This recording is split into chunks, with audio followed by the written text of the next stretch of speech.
poussé par Laurent Duplon. Laurent Duplon, c'est un agriculteur qui est poussé par Laurent Duplon. Agriculteur qui est devenu ensuite... Laurent Duplon, c'est un agriculteur qui est... La loi Duplon. Donc c'est une loi qui est poussée par Laurent Duplon. Laurent Duplon, c'est un agriculteur qui est devenu ensuite représentant de la FNSEA, qui ensuite est devenu sénateur. C'est important parce qu'il fait partie des agroexploitants. Dans le monde agricole, il y a les paysans et il y a les agroexploitants. Les agroexploitants, c'est ceux qui produisent à grands coups de pesticides et leur rêve, c'est d'être des industriels. Les paysans, c'est ceux qui essayent de produire comme on a toujours produit dans la paysannerie, c'est-à-dire en accord avec la nature. Et eux, ils se battent pour continuer à produire sans vous empoisonner.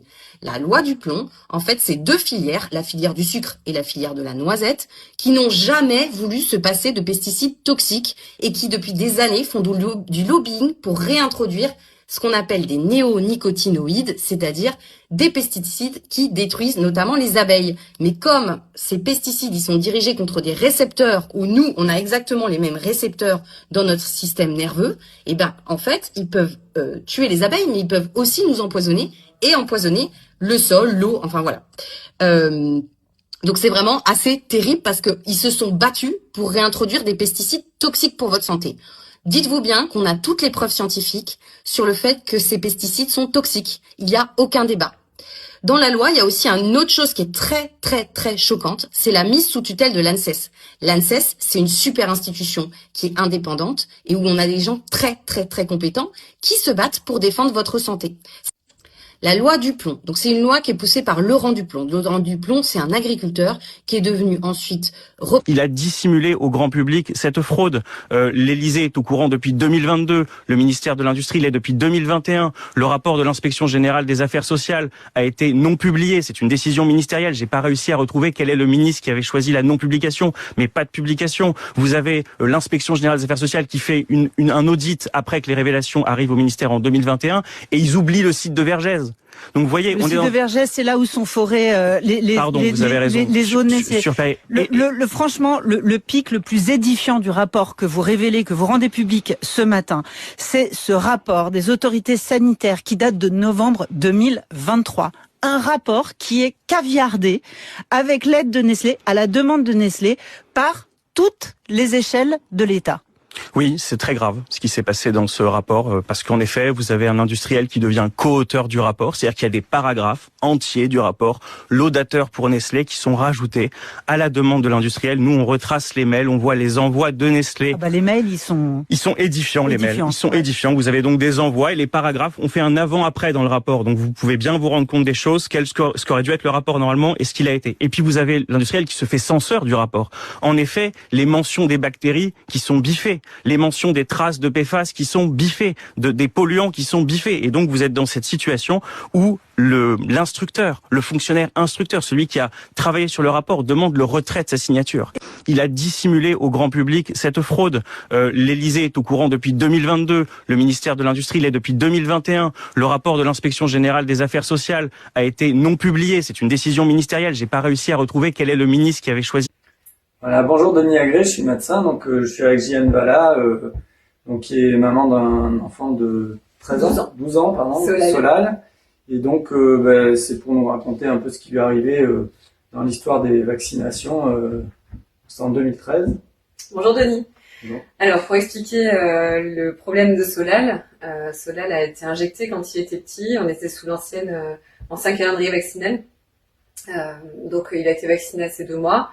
Il a fait des effets secondaires dits lambda en fait pour le corps médical, la fièvre, les problèmes gastro-intestinaux, l'hypotonie. Il a récupéré au 3e mois, il a été réinjecté puisqu'il avait récupéré la grosse fatigue et les problèmes de fièvre qu'il avait eus, en sachant qu'il a refait les mêmes symptômes en un peu plus fort, avec derrière l'injection, une hospitalisation avec une bronchiolite carabinée, quelques jours après. Au 4e mois, donc à la 3e injection, il a été voir son pédiatre avec mes parents puisque Solal était hypotonique. Le pédiatre l'a traité de grosse feignasse puisqu'il ne tenait pas bien sa tête alors que à ses 2 mois il tenait déjà très bien sa tête, qu'il était déjà un sphinx, c'était un petit garçon qui était tout sauf en retard.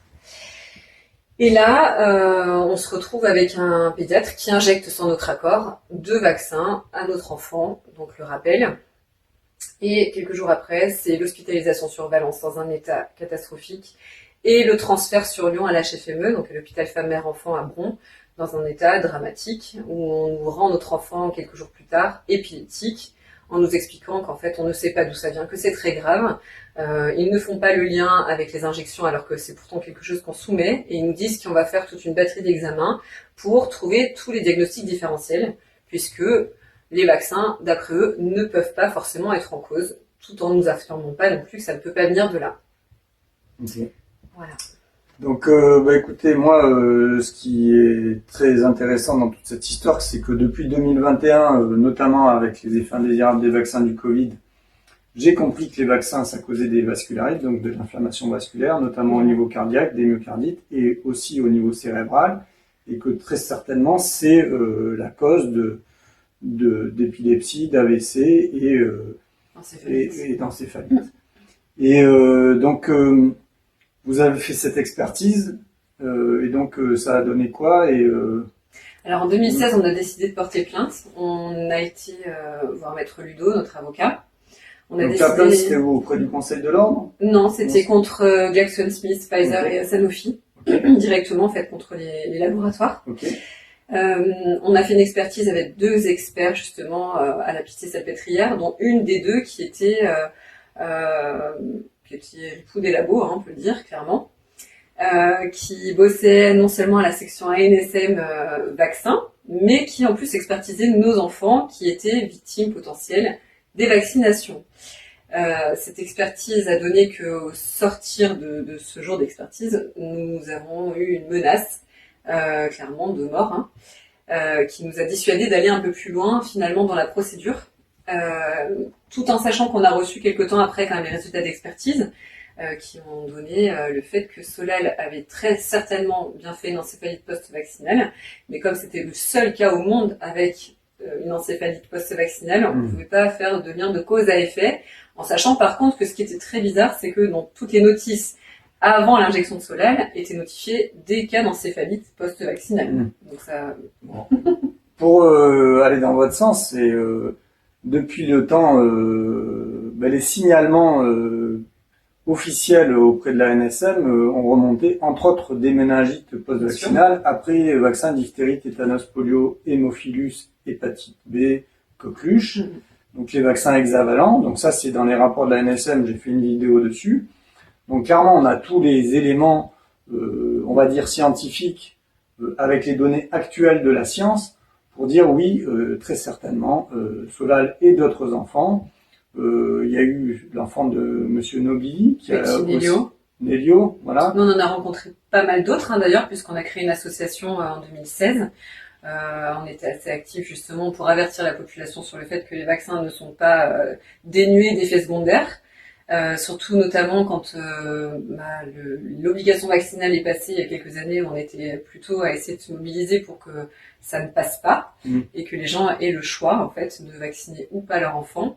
Et c'est vrai qu'on a rencontré énormément de familles avec des enfants dans le même cas que nous, des enfants en fauteuil, des enfants qui avaient aussi fait des encéphalites, des enfants qui étaient au plus mal également.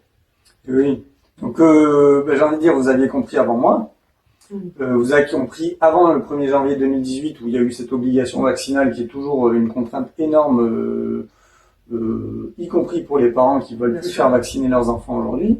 Sans doute l'objet de votre témoignage, c'est de sensibiliser à la population, d'apporter des faits et que demain on lève l'obligation vaccinale pour que les parents qui veulent faire vacciner leurs enfants les fassent vacciner. J'ai envie de dire c'est leur choix. Et ceux qui comprennent qu'il y a des effets indésirables graves, rares, on ne sait pas trop quelle est la rareté, parce qu'il y a une sous-déclaration évidente des effets indésirables des vaccins pédiatriques à la NSM, qui puissent ne pas avoir ces contraintes, entre autres de pression administrative, que ce soit le directeur de l'école qui va dénoncer à la PMI, qui va dénoncer au procureur, faire un signalement, information préoccupante, où on a des juges qui se posent entre guillemets en prescripteurs des vaccins, et c'est pas leur rôle à mon sens, c'est bien aux médecins d'assumer cette responsabilité.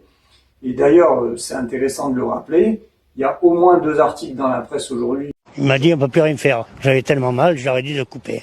Ben ça m'a fait les orteils blancs, ça m'a ébouché les artères. Je suis rentré le 15 avril là, aux urgences et là les médecins ils m'ont endormi, puis après ils ont essayé de me sauver la jambe. Il m'a dit on peut plus rien faire. J'avais tellement mal, je leur ai dit de couper. Je suis allé passer une expertise à Grenoble et à Grenoble ils ont estimé que ça venait probablement du vaccin. Et ça a été même avéré, voilà. J'espère savoir la vérité, savoir pourquoi ce vaccin m'avait fait ça. J'espère que ça soit jugé et qu'il m'examise pour ma jambe, parce que je sais qu'elle ne se reposera jamais. Mais qu'il fasse un geste, c'est le principal. J'ai appris à vivre sans ma jambe, mais bon, il me reste encore des séquelles. Hein. C'est difficile, il y a des jours ça va, des jours ça va pas. Bon, on essaye toujours, on pense qu'on a des amis, qu'on a du monde derrière, et que peut-être il y a pire que moi. Mais en ce jour, heureusement que j'ai eu beaucoup d'amis dans l'entreprise où je travaillais, de partout, et qu'ils ont été solidaires. Et je les remercie parce que sinon, avec eux, je ne serais plus là. On nous forçait à chanter des chants rouges. Si on ne chantait pas un ou deux chants, on ne nous donnait pas de nourriture. Et comme j'avais refusé d'apprendre par cœur l'hymne national et de chanter des chants rouges, j'ai été puni avec 4 punitions différentes.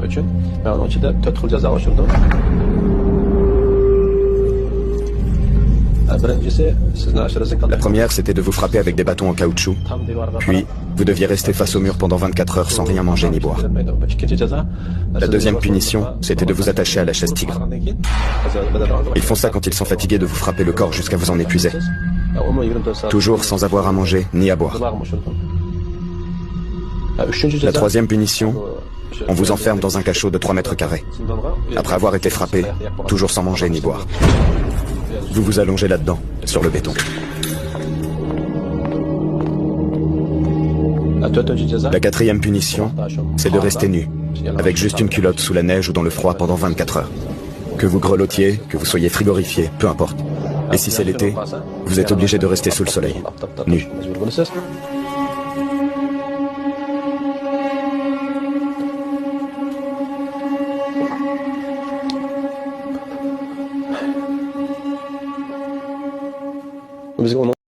On nous forçait à chanter des chants rouges.